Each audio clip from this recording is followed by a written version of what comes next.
اماں تو کمرے میں پڑی ہو نا، اورنگزیب عالمگیر کی ماں فوت ہو گئی، 350 کمرہ تھا محل کا، اور اماں 12 سال ٹانگوں سے معذور رہی اورنگزیب عالمگیر کی۔ اماں 12 سال کمرے سے نکل نہیں سکی، ساتھ ہی واش روم تھا یا جو بھی اس دور میں طریقہ تھا۔ اورنگزیب جب محل میں آتے تھے تو پھر بھی سیدھے اماں کے پاس جاتے تھے، اور جب واپس نکلتے تھے پھر بھی اماں کے ساتھ۔ اورنگزیب کی ماں کا جنازہ اٹھا تو اورنگزیب نے رونا شروع کیا، پھر سالوں بیت گئے پر اس کے آنسو خشک نہیں ہوتے تھے۔ ایک شخص نے کہا تیری کوئی انوکھی مر گئی ہے، ساری دنیا کی مرتی ہیں؟ اس نے کہا میں بادشاہ ہوں، 24 گھنٹے لوگوں کا آنا جانا ہے، بڑے دبدبے ہیں، بڑے ڈیرے داریاں ہیں، بڑی بھینسیں، بڑی گائے، بڑے کھانے والے، بڑے لانگری۔ میری ماں بوڑھی تھی، ایک کونے میں پڑی رہتی تھی، پر جب سے وہ گئی ہے یہ مجھے محل نہیں لگتا، مجھے قبرستان لگتا ہے، مجھے لگتا ہے یہ قبرستان ہے۔ ماں اور باپ تو تیری نعمت ہے بھائی۔ بخاری شریف میں حدیث موجود ہے، حضرت اسماء کہتی ہے میری مشرکہ ماں مجھ سے ملنے آئی کئی سالوں کے بعد، دروازے کے باہر آ کے اماں نے آواز دی اسماء تیری ماں آئی ہے۔ حضرت اسماء تیزی سے اٹھی، ماں ملی ہے نا کئی سالوں کے بعد، لیکن جا کے بغل گیر نہیں ہوئی، بلکہ اماں دروازے پہ تھی تو جناب اسماء نے اندر سے کنڈی لگا لی، دوڑ کے اٹھ کے کنڈی لگائی اور کہا جاؤ حضرت عائشہ صدیقہ کو میرا پیغام دو کہ محبوب سے پوچھ کے بتائیں کہ مشرکہ ماں آئی ہے، اگر نبی پاک کہیں گے تو اماں سے ملو گی، اس لیے کہ میرا سارا کچھ میرے نبی سے وابستہ ہے، میرا سارا کچھ محبوب کے قدموں سے وابستہ ہے، حضور اجازت دیں گے، یہ بخاری مسلم میں موجود، پھر ملوں گی۔ تو حضرت اسماء کا جب پیغام گیا تو نبی پاک علیہ السلام نے فرمایا وہ مشرکہ ہے تو خود ہی اللہ اس سے پوچھ لے گا، اسماء سے کہو تمہاری تو ماں ہے نا، تم تو ملے نا، میرا ابا جی ظالم ہی بڑا ہے، حضرت جی آپ کو نہیں پتا بڑے ظالم ہے، انہوں نے میرے ساتھ بڑی زیادتیاں کی ہیں۔ او بھائی میرے محبوب سے بھی ایک صحابی نے کہا تھا یا رسول اللہ آپ کہتے ہیں والدین کی فرما برداری کرو، تو اگر والدین ظلم کرے، والدین اگر ظلم کرے، میرے محبوب کی زبان سے ایک حرف بھی کبھی فضول نہیں نکلا، بلکہ رب جب فرماتا تھا تو محبوب بولتے تھے، اس نے ایک دفعہ کہا حضور اگر والد ظلم کرے، نبی پاک نے 3 دفعہ فرما او یظلمو او یظلمو او یظلمو، اگر وہ ظلم بھی کرے ظلم بھی کرے ظلم بھی کرے تو پھر بھی تو نے ماں باپ کی فرما برداری کرنی۔ 3 دفعہ محبوب نے ارشاد فرما۔ حضرت اسماء کہتی ہے حضور نے فرمایا تیری تو والدہ ہے نا، تو مل۔ پھر پیغام بھیجا کہ یا رسول اللہ وہ کچھ تحفے بھی لائیں گے، اگر اجازت ہو تو قبول کروں، فرمایا تیرے لیے اجازت ہے۔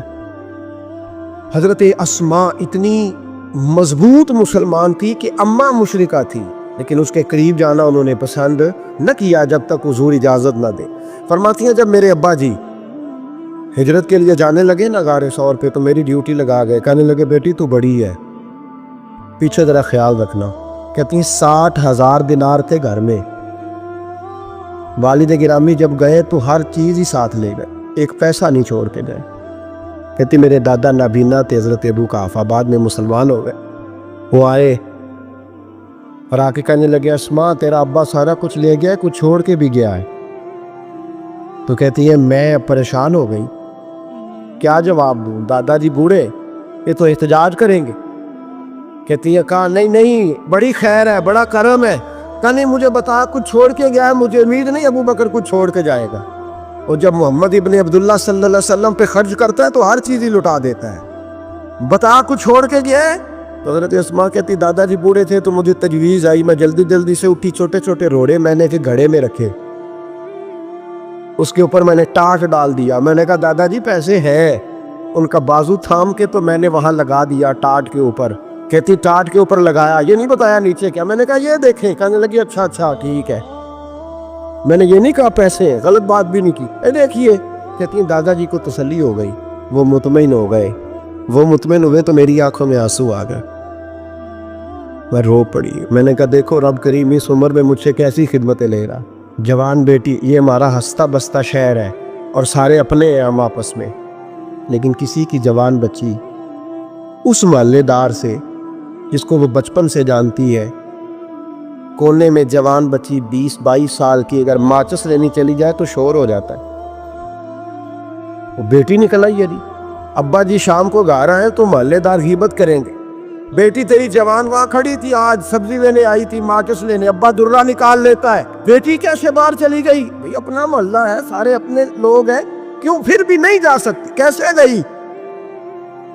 5413 فٹ اونچی غار ہے غار ثور.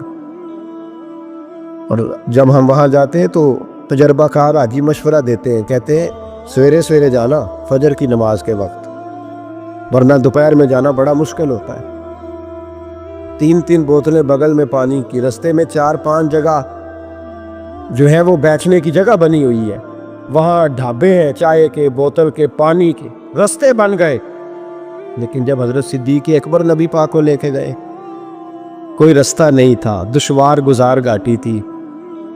کہنے لگے محبوبہ آپ کو تکلیف ہوگی، آپ میرے کندھوں پہ بیٹھ گئے. پبا پہاڑ قدم نہیں جے لاؤندا تے 100 پہاڑ تے چڑھیا جاندا، او پیا جاندا دے یار نبی دا، اے اصلی دلدار نبی دا. حضرت صدیق اکبر حضور کو لے گئی، ڈیوٹی لگائی، فرمایا اسماء میں نہیں چاہتا، پریشانی جتنی مرضی ہے، ایمرجنسی جتنی مرضی ہے، پر میری محبت گوارا نہیں کرتی کہ حضور سرکی اور کھجور پہ گزارا کرے. بیٹے تازہ کھانا پکا کے پہنچانا. 5413 فٹ اونچی غار اور دن کو ڈر آئے. حضرت اسماء کہتی ہے میں روز تازی روٹی پکاتی، کھانا تیار کرتی، جب دنیا سو جاتی تو میں پہنچا کے آتی. کون حضرت ابوبکر صدیق کی محبت کا اندازہ کرے گا؟ کون اس گہرائی تک جائے گا؟ حضرت اسماء کہتی ہے ایک دن کپڑا ہی کوئی نہیں تھا گھر میں، عورتیں نا سینہ بند باندھا کرتی تھی، عرب کے لوگ کھلے کپڑے پہنتے تھے تو کمر بند باندھتی، اسے نطاق کہتے. حضرت اسماء کہتی ہے میں نے اسے پھاڑا، آدھے میں روٹی باندھ لی اور آدھا میں نے کمر کے ساتھ باندھ لیا. جب لے کے گئی نا، یہ بخاری ہے، تو حضور نے دیکھا، حضرت ابوبکر نے دیکھا کہ بیٹے تو سینہ باندھ ہے. کہا ابا جی آدھا وہاں ہے، آدھا میں نے باندھا ہوا ہے. تو محبوب نے فرمایا تو ذات النطاقین ہے، تو 2 کمر بند والی ہے. فرماتی ہے میرا نام ہی پڑ گیا اس سے، 2 کمر بند والی. حضرت اسماء روز کھانا پہنچاتی، محبت بڑے امتحان لیتی ہے. کہتی ہے میں بڑے وقار والے گھر کی مالک تھی، میرے والد قبیلے کے سردار تھے، کاروبار کرتے تھے تو دولت بھی میں نے ہمیشہ دیکھی تھی، کسی کی طاقت نہیں تھی بری نظر سے دیکھ سکے. لیکن حضرت اسماء کہتی ہیں رب کریم نے ہم سے آزمائش بھی. دوسرا دن تھا، حضور کو غار ثور میں گئے تو ابو جہل دروازے پہ آیا، بہت سارے کفار اس کے ساتھ تھے. او بھائی اس کیفیت کو ذرا سمجھ تو صحیح، اس انداز کو کبھی سمجھ تو صحیح، کس بات کی دشمنی لے رہے تھے؟ حضرت صدیق اکبر نے کس طرح کے امتحانات دیے؟ سارے کفار کٹھے ہو کے کہتی ہیں میرے دروازے پہ آ گئے، دستک دی، میں باہر آئی. ابو جہل کہنے لگا کہاں گیا ہے تیرا والد محمد ابن عبداللہ کو لے کے صلی اللہ تعالی علیہ وسلم، کہاں گئے؟ جناب اسماء کہتی ہیں اب میرے لیے بڑی مشکل ہو گئی، جھوٹ بولتی ہوں تو شریعت نہیں بچتی، سچ بتاتی ہوں تو وفا نہیں بچتی، کدھر جاؤں؟ کہتی ہیں پیروں میں زنجیریں ہیں، غلط بات کیسے کروں؟ اس نے پھر پوچھا بولتی کیوں نہیں، کہاں گئے؟ میں خاموش تھی. تیسری بار پھر پوچھا کہاں گئے ہیں وہ؟ جناب اسماء کہتی ہیں میں نے فیصلہ کر لیا، شریعت بھی بچانی ہے، وفا بھی بچانی ہے، دونوں چیزیں بچیں گی. بولو کہاں ہے؟ یہاں تو لوگ مرد ہو کے دین کے لیے نہیں ڈٹتے، اور 1 منٹ کے لیے بھی عقیدے پر مسلک پر ڈٹنے کو تیار نہیں ہوتے. لوگ دیکھتے ہیں مجلس کس طرح کی، اس طرح کا رنگ اختیار کر لیتے. جناب اسماء ڈٹ گئی، جناب صدیق اکبر کی صاحبزادی، اور کہتی ہے ابو جہل نے جب کہا بتا کہاں ہے؟ فرماتی ہیں پتہ نہیں خدا نے مجھے کتنی قوت عطا فرمائی. میں بولی اور بول کے کہا میں ابو بکر صدیق کی بیٹی ہوں، میں جھوٹ نہیں بول سکتی. کہنے لگی ابو جہل سن، مجھے پتا ہے وہ دونوں کہاں ہیں، اور میں تمہیں بتاؤں گی کوئی نہیں، مجھے پتا ہے، پر میں تمہیں ہو ہلکا یارا تو بریشم کی طرح نرم، رزم حق کو باطل ہو تو فولاد ہے مومن. پتا ہے مجھے وہ کہاں ہے، پر جرت ہے تو پوچھ کے دکھا. کہتی ہیں چوک تھا مکے کا اور میرا عزت والا گھرانہ تھا،